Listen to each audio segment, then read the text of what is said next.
Hi, this is Sarit Switzer, and welcome to the It Is Taught podcast, a podcast devoted to the teachings of Rabbi Shneur Zalman of Liadi as recorded in his most famous work, the Tanya. My hope for this show is to make these teachings accessible and relatable to the average person, regardless of prior Jewish education or affiliation.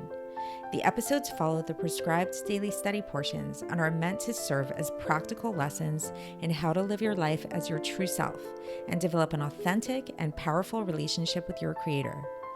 I have personally experienced the effects the study of this work has had on me, and I'm excited to share what I can of this knowledge with you. So please join me on this journey of learning, self-growth, and connection with your source.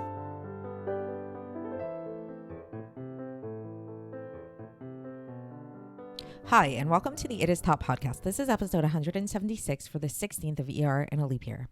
So when it comes to knowledge, we've spoken about knowledge in the past and what it means to know something. So when it comes to people, like if you think about yourself, there's really three aspects to anything that you know or anything that anybody knows. There's the thing that is being known, let's say if you are thinking about an object, let's say you're thinking about your house. So there's the object that you're thinking about. This is the knowledge, like that you're thinking about your house. Then there's you, which is the thinker. This is the knower, right? And then there's the known. And what is the known? The known is how this object manifests inside of your mind, like the conception that you have of this object, of the house. So there's the house, there's you, and then there's how you conceive of the object. So these are three really separate things. And we can break them down in such a way for pretty much anything at any time, anytime anybody ever thinks about these things. However, when it comes to God and God's thought, so to speak, it's actually really different, because while these three things also exist for him, they are all him and they're all one and the same. They're not separate in the same way. So it's not like for us, there's the house, and there's the concept of the house. For God, everything he thinks about and what it is that he's thinking about are all one and the same with him. The other difference is that when he thinks about these things,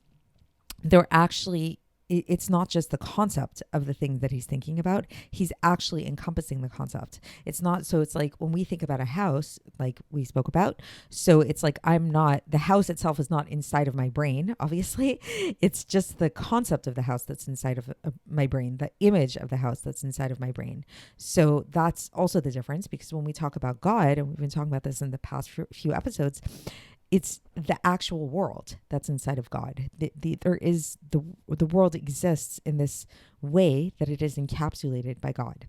So this is what we're going to be discussing a little bit more today in today's Tanya. And we've been talking about it for a few episodes already. And today is the conclusion of this. So it's the conclusion of chapter 48 of Likkutei Amarim. So here we go. So basically, we ended off yesterday talking about the idea of how the vitality that is present here in this world and vivifies the world exists here in a very contracted state in order for the world to come into being, in order for the world to exist. However, when it comes to God's knowledge, and this is where the Alter Rebbe begins today, which is totally united with God, with his essence, because we know that, as explained, is again, as I mentioned in the introduction, he is the knowledge, he's the knower, and he is the known. And this is something that's taught throughout Judaism, and that when we say that in knowing himself, as it were, so what does it mean that he knows himself? He knows all of creation, because all of creation is part of God. Like there is nothing separate from God, and there's no knowledge that exists apart from God. Like that's how God's knowledge is different than man's knowledge, because with man, like we mentioned, man knows things that are separate from him, but rather with God, everything comes from God. There is nothing that does not come from God. And this is something that is like, we're talking about it, and yet it's like difficult to even talk about, because we can't really understand it. It's like, there's nothing we can really relate to in our own personal life. So this is where this concept gets really tricky, because it's like in Chassidus, we give a lot of mashalim, we give a lot of parables to try to explain different things in creation and God and things like that. But when it comes to this, it's like, okay, so we can try to understand how it is that a person conceptualizes and knows things, but it's not really a perfect analogy, because the way God knows things and the way we knows things is really very different in the ways that we've been talking about, and it's not something we can really understand. And so now the Alter Rebbe here brings a note, a little like side note, where he talks about, and he brings up the Rambam, and he brings up how the Rambam talks about this idea of like that God is the knowledge, the knower, and the known. And he says that the Kabbalists actually agreed with him about this. And we can see this in the Pardes of the Ramak of blessed memory, and also in the writings of the Arizal of blessed memory, that they talked about this idea of the contraction and the vestment of the light in the vessels, as we talked about above in chapter 2.